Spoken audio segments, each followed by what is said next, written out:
موت يفجع الفنان أحمد مكي وانهيار أسرته ونجوم الفن.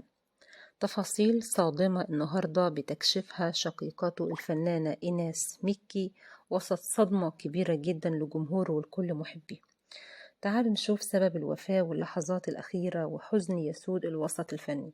إيه اللي قالته أسرة الفنان أحمد مكي عن خبر الوفاة وانهيار الفنان أحمد السقا وصبا مبارك اللي وصلوا لمنزل أحمد مكي بعد تلقيهم هذا الخبر الصادم.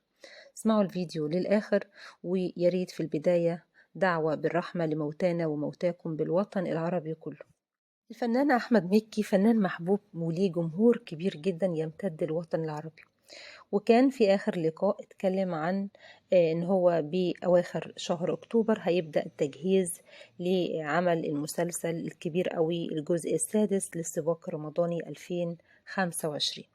ولكن النهاردة منذ الساعات الماضية القليلة صدمة لجمهوره ولكل محبيه. الموت يفجع الفنان أحمد مكي بوفاة والدته أعز وأغلى الناس. أحمد مكي السنة اللي فاتت كان بيعلن خبر وفاة والده وبحالة من الانهيار كان بتشييع الجنازة، والنهاردة بيفقد أعز وأغلى الناس اللي وصفها بأنها النفس اللي بتنفسه، إنها الهوى اللي أنا بشمه. الفنان أحمد مكي بكى وانهار بشكل كبير جدا لحظة تلقيه خبر وفاة والدته، واللي على الفور توافد ليه الفنان أحمد السقا وصبا مبارك أول من تلقوا الخبر، وكان داخل المستشفى بحالة انهيار يحتضن جثمان والدته مش قادر يصدق إنها فارقت الحياة. أحمد مكي منذ عدة أيام كان بيأجل العمل اللي كان هيشتغل فيه مسلسل السباق الرمضاني، أجل كل شيء بسبب مرض والدته، وظل مرافق والدته داخل المستشفى داخل العناية المركزة، وكان عنده أمل كبير إن ربنا يشفيها، لكن لا راد لقضاء الله، ما تغلاش على خالقها. تلقى خبر وفاة والدته بعد صراع مع المرض، أمراض كبر السن، وقيل إنها كانت بتعاني من مشاكل في التنفس ونتج عنها خبر الوفاة. أحمد مكي نشر على صفحته الرسمية وقال: سبحان من له الدوام، توفيت اليوم أمي حورية محمد جمال الدين شاكر، أرجو منكم الدعاء لها.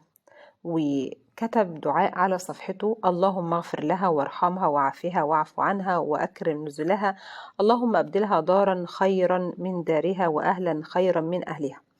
ونشر الفنان أحمد السقا: ربنا يرحمك يا أمي، كنت أمنا كلنا، بجد خبر وفاتك كان فاجعة للوسط الفني، خاصة إن أم أحمد مكي كان دايما بتظهر معاه في العديد من اللقاءات، كانت بتكون موجودة معاه في استوديو أي عمل كان بيقدمه كانت بتحاول تكون متواجدة معاه لأنها متعلقة بيه وهو متعلق بيها بشكل كبير، كانت ليها علاقة يعني محبة بشكل كبير لكل نجوم الوسط الفني اللي النهاردة كلهم بكوا بخبر وفاتها. شير الخبر نقيب الفنانين أشرف زكي وزوجته الفنانة روجينا بأحر التعازي، دعوتكم ليها بالرحمة وللأسرة الصبر والسلامة.